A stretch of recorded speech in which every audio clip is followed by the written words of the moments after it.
My first question, first of all, how are you? Both of you? Wonderful. Good, I think we're good. Is Pilaf okay? She's very good. She's having a little rest. Yes. Yeah. My first question for you, Demi. I've always considered you as almost like an athlete. It's what makes you very unique as an actress, in my opinion, because you use your body as an instrument, almost like a tool, throughout your career. G.I. Jane, Striptease, Charlie's Angels at a certain extent, and of course the substance. I would like to know, was it a deliberate choice for you when you're looking back, or was that an instinct, your instinct speaking? I think there is an instinct that when you read something, you are tending to look to see, do you feel yourself? Do you feel a connection? Do you feel something relatable? Even if it's very different from you. And in this case, while I'm very different from Elizabeth, they're on a feeling level, on an emotional level, I think, and why it's resonated so much with men and women alike is that it was very relatable.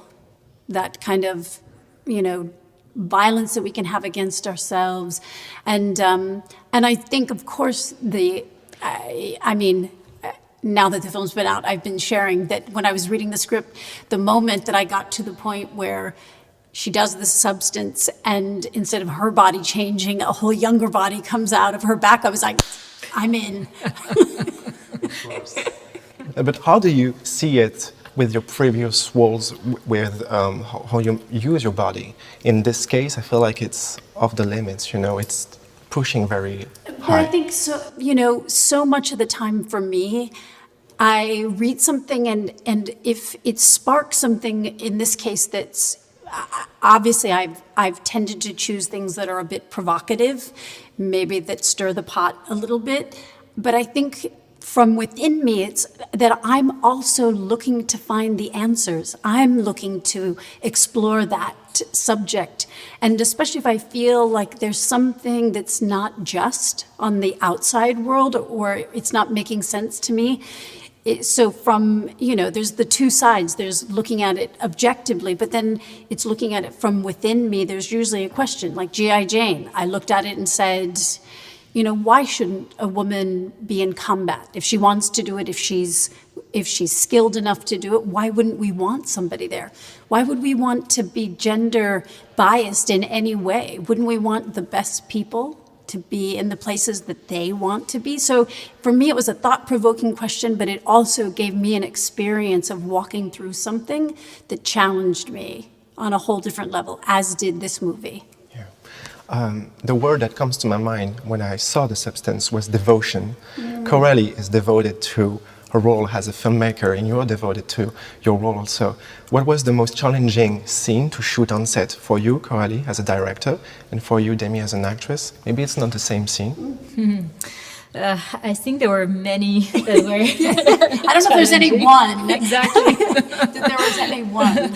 I think that's why also we discussed so many things in advance in the film, because we knew the movie would be an experience, and having everything discussed beforehand would help us go through those challenging scenes. To me, I would say like the most challenging one, where I was the most stressed, I think, was the one where you do and undo your makeup. Because I think it's the emotional heart of the movie, where there is such a strong performance together with no word, not one dialogue. So everything has to be at its right level, like the frames, the light, the rhythm, of course the performance, which is, the most important. And I remember I was very stressed that day, and so the crew, and I think everybody was stressed. Yes, because we knew we were creating something very hard to achieve, but if we succeeded, it could be so powerful. I mean, that definitely was, on the list. It's because Coralie's script was very detailed in terms of the descriptive, what she was looking, and knowing from seeing Revenge, I knew that she's a very visual and symbolic storyteller, and that there was so much more, that she was looking at. And so I felt like part of what I was there to do was also grounded in a depth of reality. So in holding the full life of Elizabeth always at every moment, so that, especially with no dialogue, it needed to be communicated in such subtleties, such small little shifts in the eyes, which isn't always easy to see when you're shooting because you're looking on a small monitor. Like those are things that I think sometimes come more to life. But yeah, I mean, you know, we had lots of prosthetics. There's lots of days that are challenging. Can't isolate. 9 hours, I believe. You said 9 hours. I think my longest day was 9.5 hours. For 1 hour shooting. Yeah, it was a lot. You know, I'm still young and I'm quite connected to social media, and it's so great to see people just feel connected to our film. Yeah. I saw so many TikToks, Yes, drag shows. Oh my God, fantastic. Drag shows. I knew we had really made it when I saw some drag shows. Yeah. It's Super good. No, I mean, really, it's impressive. I've never seen a film that inspired Halloween costumes that quickly. Oh. So how do you feel, especially to see younger younger audience take their part in this phenomenon? I mean, it's been so, you know, joyous to see. I think also because, you know, it just started to stream. So up until like maybe just a week ago, this means these are all people who have also gone to the cinema, which is something that we know in our industry, particularly in the US, that's been a very big challenge. And so to know that, I mean, I've encountered people who've gone 3-4 times to see it. Yeah. Like it's, and the memes, I mean, people are sending them all the time, TikTok, it's fantastic. And for you, Coralie, being the origin. Yeah. To me, like really, I think all the messages that I receive from, especially from women telling me, oh, thank you for making this movie. I feel that I've been seen. I feel that I've been understood. I wish I could have had this movie when I was younger. These, I think, are the things that move me the most, because I think, too, that would be the movie I wish I had when I was younger. And I feel, yes, especially to feel that young people are going to go and see this movie is particularly great to know, because I think it's so cool. And that was the unique part of, you know, how, you know, Coralie wanted to delve into the subject matter. I think, you know, it's really grounded in, you know, this intensity of really the challenging of the subject, of that aspect, you know, of being rejected, discarded, based on something on the outside. But then by it opening up into such, you know, these kind of extreme ways, that monster that often we feel inside, you know, that I think it created an aspect of entertainment to balance out the intensity in a way that I think appealed to young people. So they're also then being able to absorb that message. Yeah. It has substance. Yeah. You know, we talk a lot about Oscar buzz, but it's important to remind people that it's not a typical Oscar film. So it's a kind of miracle, because it's a very unusual project made by a French filmmaker. So it's a very European film. When you received the script, was there people in your team, in your entourage, that maybe advised you to not take this film? No, I feel like it was more, you know, when it was sent to me, not with any like fear around it. It was more like, I don't want to say anything to you. I think you just need to read it.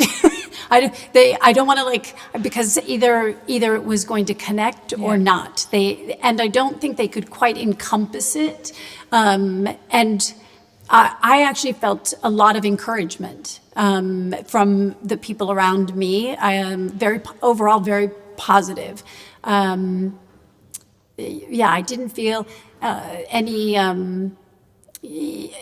I think, like all of us, like this could be amazing. Maybe it won't work, but it was worth taking the risk to jump in to explore it, whatever happened.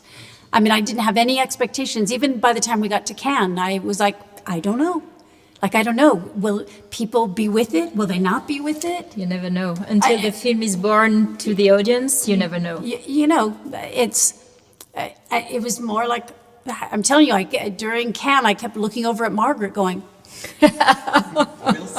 no, I was like in shock, like, they're laughing, they're what? Yeah. Oh, what? It must feel very satisfying to see this response. Yeah. I have a last question. I know Coralie read your autobiography Yes. before doing the film, Inside Out. You said it was this project, this book was like the beginning of a new path in your life. Do you feel like The Substance is a great follow-up to this book? Yeah, that's a lovely way to put it. I think, you know, when, you know, part of being an artist is that you are creating, you're taking things that are within you, and when you're injecting it into an object, you then get to let it go. And so there is definitely, you know, in terms of my own personal journey of self-discovery, liberation, it's almost like I was able to take, you know, my own healing through my own process, my own harshness and judgment that I had experienced, ironically, when I was so much younger, and be able to then deal with the aspects of judgment that you have as you age, because the only constant in life is change. And so this is an evolving experience. It's not like you get to a place and you're done. I can still look in the mirror and catch myself judging. The difference now is I can catch it, and it doesn't own me. I can shift it and realize, as, you know, I experienced with my middle daughter after we've had many conversations, my daughters and I, and she said, I want to quit wasting time focusing on all that I'm not when I could be celebrating all that I am.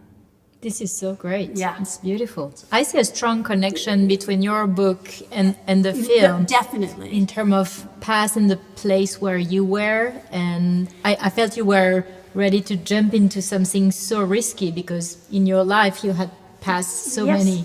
Definitely. already. And I think it really, like, knowing that there was a liberation in allowing myself to go to such a vulnerable place, to be exposed, to show those places, of course, that maybe you'd like to hide. And then, because it's the hiding that creates or traps us in fear. It's the letting go that creates the liberation.